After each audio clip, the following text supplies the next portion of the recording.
তারিখ 2024 সালের 25শে ফেব্রুয়ারি। সময় সকাল 9:30। স্থান হাওড়া রেলওয়ে স্টেশন। আমাদের আজকের গন্তব্য বীরভূমের শান্তিনিকেতন। ট্রেনের নাম 1233 আপ শান্তিনিকেতন এক্সপ্রেস। ছাড়বে সকাল 10:05 এবং 146 কিলোমিটার পথ অতিক্রম করে বোলপুর স্টেশনে পৌঁছাবে বেলা 12:15। অনলাইনে সেকেন্ড ক্লাস জেনারেল টিকিটের দাম পড়েছে জনপ্রতি 140 টাকা। আমাদের সিট নাম্বার 1 এবং 2। এর পাশেই যেহেতু টয়লেট, তাই ব্যক্তিগত অভিজ্ঞতা খুব একটা ভালো নয়। তাই সাজেশন হিসাবে বলছি, টিকিটের এই নম্বর সম্পর্কে সচেতন থাকবেন। যাই হোক, দুগ্গা দুগ্গা বলে রওনা দিয়ে দিলাম। ট্রেন চলতে শুরু করলো। চলুন তাহলে আমার আজ সারাদিনের ভ্রমণ অভিজ্ঞতার সঙ্গে সামিল হতে শান্তিনিকেতনের দিকে। ও হ্যাঁ, যারা আজ আমার সঙ্গে প্রথম যুক্ত হচ্ছেন তাদের কাছে চ্যানেলটি সাবস্ক্রাইব করবার অনুরোধ রইল। ট্রেন চলতে না চলতে হাজির হলো রেলওয়ে ক্লিনিং সার্ভিসের কর্মীরা। নামমাত্র পরিষ্কার করে তারা ফর্ম ফিল আপ করাচ্ছেন যাত্রীদের দিয়ে। এটা ওনাদের রুটিন ওয়ার্ক। অবশ্য পরবর্তী 2.5 ঘন্টায় নানা রকম অসুবিধা সত্ত্বেও তাদের কিন্তু আর দেখা মিলল না।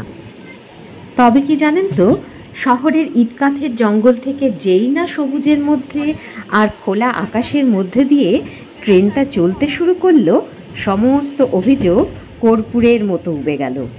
একেই বোধহয় বলে প্রকৃতির মহিমা। ঠিক সূর্য ডুবছে না হলে সূর্য উঠছে, সেই টাইমটা ইয়ে করে রেখেছে, মানে ছায়ার মতো হরিণ দুটো আর সূর্যের ইয়েটা।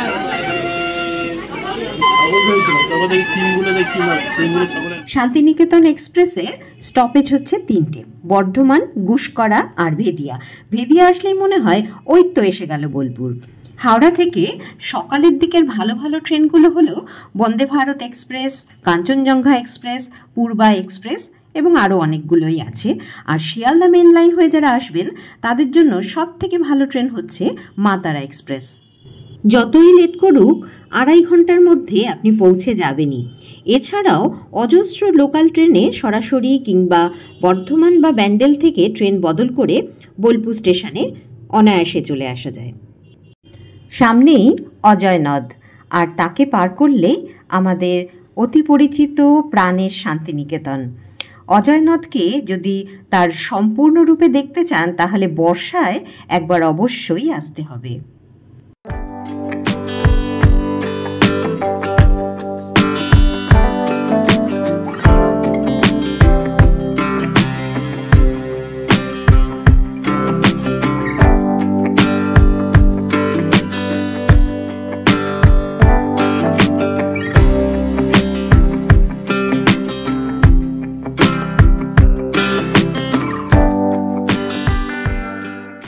স্টেশনের উল্টো দিকেই রয়েছে ভারতীয় রেল কোম্পানির সংগ্রহশালা।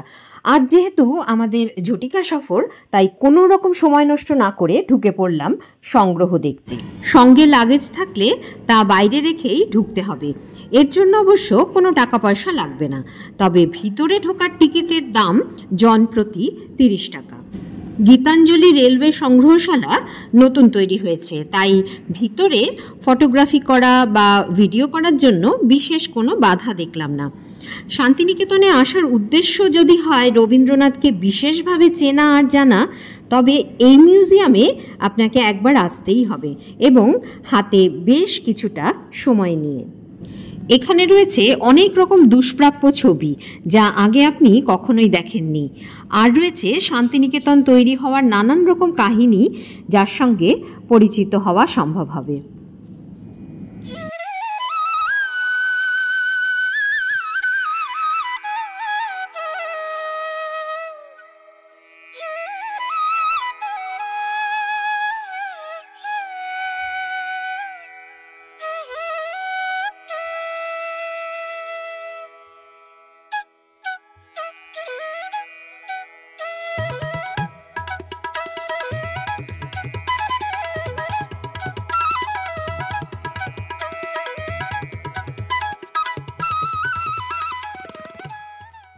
সবুজ রঙের রেল কামরা।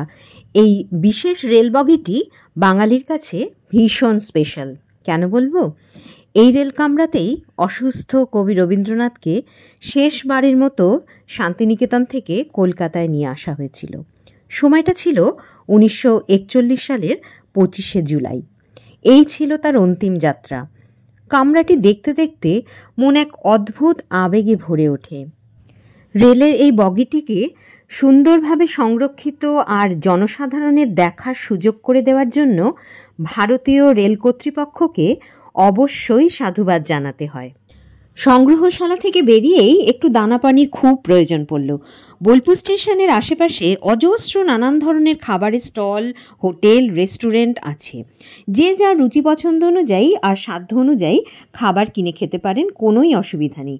আমরা এইরকম একটি রেস্টুরেন্ট থেকে দুপুরের খাবার খেয়ে নিয়ে একটি টোটো ধরে চললাম পরবর্তী দ্রষ্টব্যের দিকে। ভুবনডাঙ্গা থেকে এগিয়ে চললাম আশ্রমের দিকে। রাস্তা থেকেই দেখা যায় আশ্রমের বাড়ি, খেলার মাঠ, মুক্ত ক্লাসের বসার জায়গা, খেলাধুলার জন্য স্লিপ আর গাছপালা ঘেরা আশ্রম প্রাঙ্গণ। যেন সত্যিই একটা শান্তির জায়গা। কোভিডের আগে আশ্রমে ঢুকতে পারতেন পর্যটকরা। এখন অবশ্য এই ব্যবস্থা সম্পূর্ণ বন্ধ করে দেওয়া হয়েছে। এখন চলে যাচ্ছি মাটির পাহাড়ের পাশ দিয়ে, যার উপর বিরাট একটা ঝুড়িসহ বটগাছ রয়েছে। রাত্রে যখন এখানে আলো জ্বলে তখন একটা মায়াবী পরিবেশ তৈরি হয়। এবার রাস্তাটা দুটো ভাগে ভাগ হয়ে যাচ্ছে। সোজা চলে গেলে সোনাঝুরি আর বাঁদিকে ছাতিমতলা। সেই কোন 1862 সালের মার্চ মাসের কথা। দুটো ছাতিম গাছের নিচে ধ্যান করেছিলেন মহর্ষি দেবেন্দ্রনাথ ঠাকুর এবং তারপরই তিনি সিদ্ধান্ত নেন এখানেই তৈরি করবেন শান্তিনিকেতন। এখানে ঢোকার ব্যাপারে দেখে নেওয়া যাক বিশ্বভারতীর সিকিউরিটি গার্ড কি বলছেন। এখন আর ঢোকার উপায় নেই না? কোনো দিনই না? কোনো বিশেষ দিন? মানে বিশেষ দিনেও ঢোকার উপায় নেই? তাই? এ মা, আগে তো এখানে ভেতরে ঢুকে কত সুন্দর দেখ। হ্যাঁ হ্যাঁ, মানে স্টুডেন্ট হতে হবে, তাই তো। ছাতিমতলার ঠিক বিপরীত দিকে রয়েছে রবীন্দ্র ভবন এবং মিউজিয়াম। টিকিটের মূল্য 70 টাকা, কিন্তু স্কুল কলেজের ছাত্রছাত্রীদের জন্য 10 টাকা, সার্ক দেশভুক্ত পর্যটকদের জন্য 300 টাকা আর অন্যান্য দেশগুলির জন্য 500 টাকা টিকিটের দাম। বুধ, বৃহস্পতি আর অন্যান্য যে কোনো সরকারি ছুটির দিন কিন্তু এটা বন্ধ থাকে। সকাল 10টা থেকে বিকেল 4:30 পর্যন্ত মিউজিয়াম খোলা থাকে। যদি গাইডের প্রয়োজন হয় তবে কর্তৃপক্ষের সঙ্গে যোগাযোগ করতে হবে। যেহেতু আমাদের সঙ্গেই লাগেজ রয়েছে, তাই আমরা ঢোকার আগে লাগেজ রুমে জিনিসপত্রগুলো রেখে দিচ্ছি। এখানে জিনিস রাখার জন্য কোনো রকম মূল্য দিতে হবে না, তবে ওনাদের দেওয়া টোকেনটা যত্ন করে রাখতে হবে, হারিয়ে গেলে কিন্তু বিপদ আছে। ভিতরে ঢুকেই প্রথমে বাঁদিকে চলে যাচ্ছি মিউজিয়াম দেখতে। বাইরে জুতো খুলে রেখে ঢুকতে হবে। এখানে রবীন্দ্রনাথ ঠাকুর ও তার পরিবারের ব্যবহার করা নানান জিনিসপত্র রয়েছে। তাদের হাতে তৈরি নানা জিনিস, কবি বিভিন্ন সময় নানা দেশ থেকে যে সমস্ত উপহার পেয়েছেন সেগুলি, তার ব্যবহার করা জামা, জুতো, বাদ্যযন্ত্র, আর রয়েছে নোবেল প্রাইজের সেই বিখ্যাত রেপ্লিকা, কারণ আসল জিনিসটা তো চোরের বাড়িতে আছে। মিউজিয়ামের ভিতরে কঠোরভাবে ছবি তোলা নিষিদ্ধ, সেই কারণে ভিতরের কোনো রকম ছবি আপনাদের সঙ্গে শেয়ার করা গেল না। তবে নিজেরা যা চোখে দেখে আসবেন সেটা অমূল্য সম্পদ হয়ে থাকবে। মিউজিয়াম থেকে বেরিয়ে এবার আমরা চলে যাব এর বাঁদিকে। বট, আমলকি, অশ্বত্থ গাছের ছায়া ঘেরা পথ পার হয়ে একটু আলাদা রকমের আম্রকুঞ্জে। এই যে আম গাছটা লতিয়ে লতিয়ে, যেমন এইখান দিয়ে গিয়ে এখান দিয়ে আবার নিচের দিকে নেমে গেছে, আবার তলায় চলে গেছে, এইরকম একটা ব্যাপার। খুব সুন্দর, এটা একটা আনকমন ব্যাপার। অনেকগুলো আম গাছই আছে, এই যে পরপর এরকম অনেকগুলো আম গাছ আছে, কিন্তু সব কটাতেই পাতাগুলো লতিয়ে লতিয়ে দেওয়া হয়েছে, কাণ্ডগুলো লতিয়ে গেছে। বেশ অনেকটা রাস্তা, খুব সুন্দর লাগে দেখতে। একটা ক্যানোপির মতো তৈরি হয়েছে।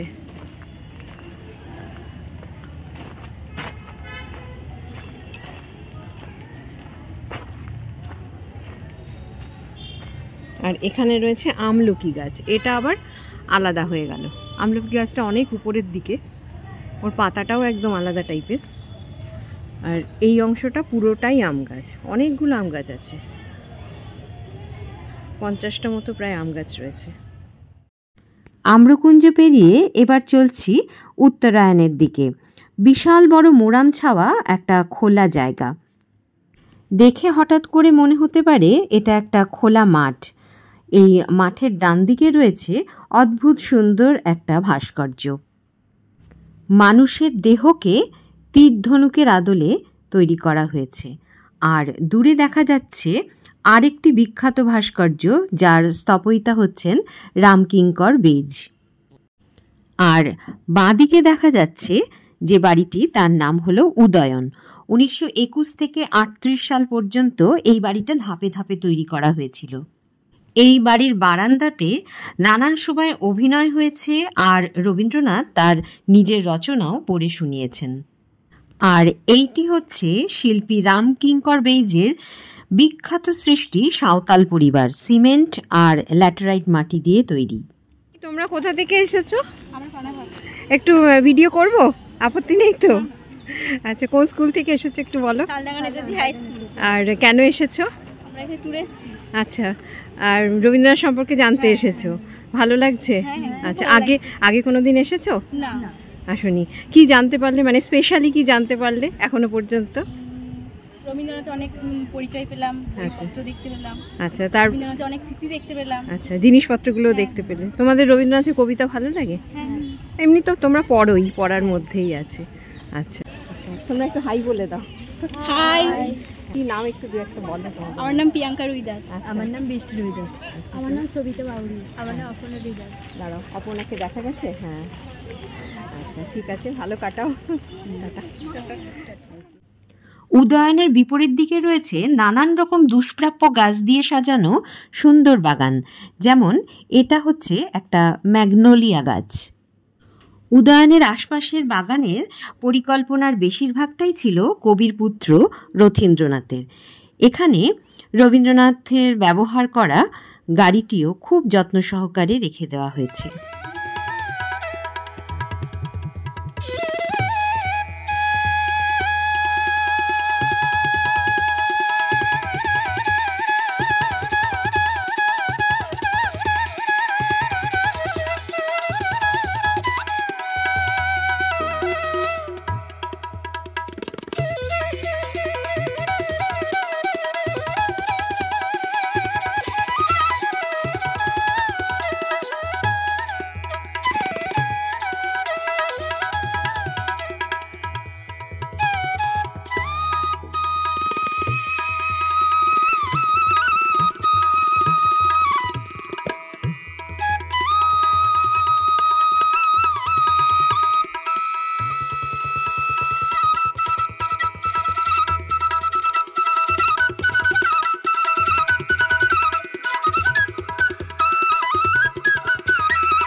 মিউজিয়াম থেকে বেরিয়ে ছাতিমতলা পেরিয়ে একটু এগুলেই দেখা মিলবে কাঁচের তৈরি উপাসনা গৃহ, যা মন্দির নামেই এখানে পরিচিত। ব্রাহ্ম ধর্মাবলম্বীরা এক আর অদ্বিতীয় বিমূর্ত ঈশ্বরে বিশ্বাসী, তাই এই মন্দির মূর্তিবিহীন উপাসনা গৃহ। মন্দিরের উত্তর পূর্ব কোণে একটি তালগাছকে ঘিরে খড়ে ছাওয়া মাটির কুটির আছে। রবীন্দ্রনাথ যার নাম দিয়েছিলেন তালধ্বজ। এই বাড়িতেই থাকতেন শান্তিনিকেতনের ব্রহ্মচর্য বিদ্যালয়ের প্রকৃতি ও পরিবেশ পর্যবেক্ষণের শিক্ষক তেজেশচন্দ্র সেন।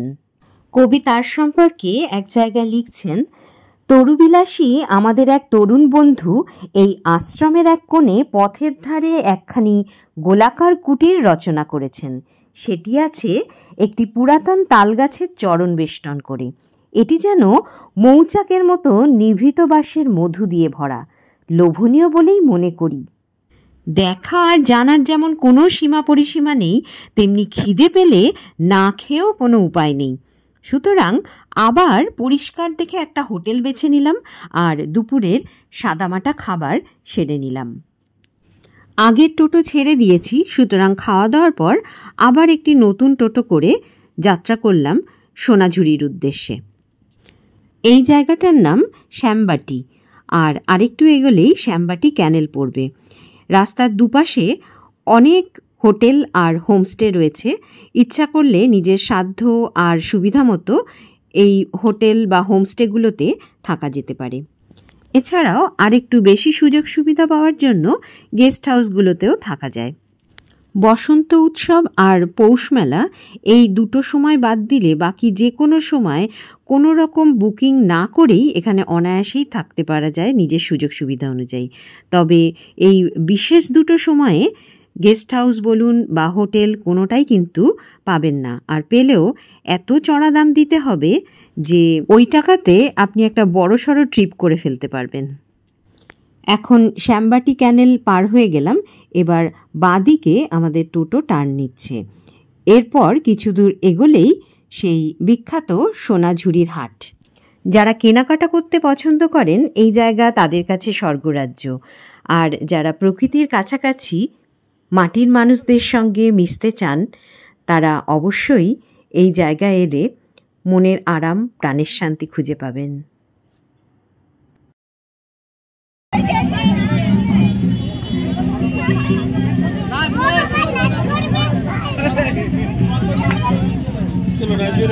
হ্যাঁ, নাচবো।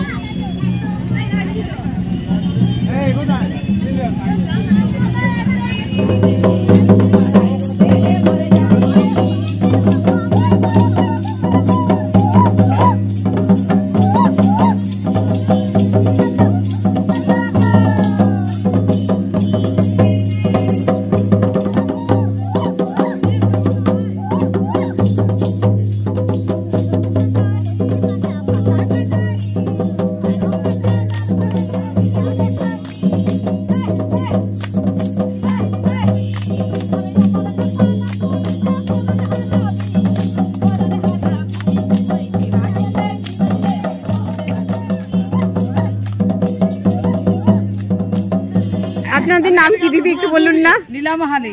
নীলা। আর আপনার? আমার নাম বেলি মাহালি। বেলি। আচ্ছা, একটু জিনিসটা দেখান না, ওই যে উপরে যেটা মাথায় ইয়ে করেছেন ওটা একটু দেখান। ঘটি আছে। ঘটি? হ্যাঁ, ঘটিতে কিছুই নেই, এটা বোতল আছে, বোতলে আমরা ফুল বানাইছি। আচ্ছা, নিজের হাতে? আচ্ছা, আর এই যে এইখানে এই জিনিসটা করেছেন এটা কি একটু বলুন না? এটা আপনাদের ঠাকুর? মারাঙ্গুরু। এটা ওই 60 টাকা, এটা 70 টাকা, এটা 60 টাকা, এটা 60 টাকা, ওইটা যেমন 50-60। আচ্ছা, আর ওইটা সেট সহ 150। হ্যাঁ, ওই যে এটা সেট নিলে 150? হ্যাঁ, বাহ। সেট নিলে 150 বাদ দাও 120-25 টাকা লাগে। আর এগুলো 50 থেকে 60? হ্যাঁ হ্যাঁ। আচ্ছা,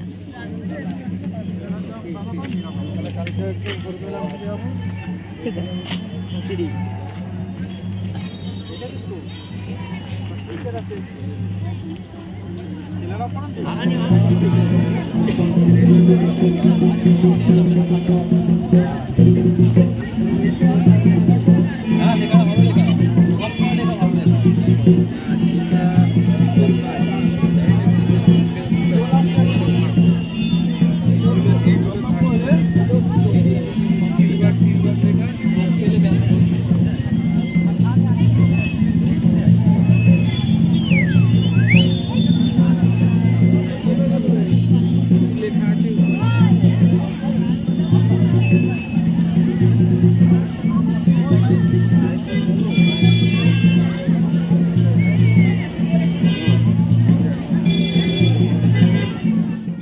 ঘড়ির কাঁটা মনে করিয়ে দিচ্ছে আমাদের ফিরতি ট্রেনের সময় সন্ধে 6:18 গণদেবতা এক্সপ্রেস। আজ তাহলে সোনাঝুরির হাট থেকে বিদায় নিলাম আপনাদের কাছ থেকে। আবার দেখা হবে অন্য কোনো ভিডিওতে, অন্য কোনো বিষয় নিয়ে। ততক্ষণ পর্যন্ত প্রত্যেকে সুস্থ থাকুন, ভালো থাকুন, আনন্দে থাকুন। আর ভিডিওটা যদি ভালো লাগে তাহলে একটা লাইক কিংবা ইচ্ছা করলে সাবস্ক্রাইব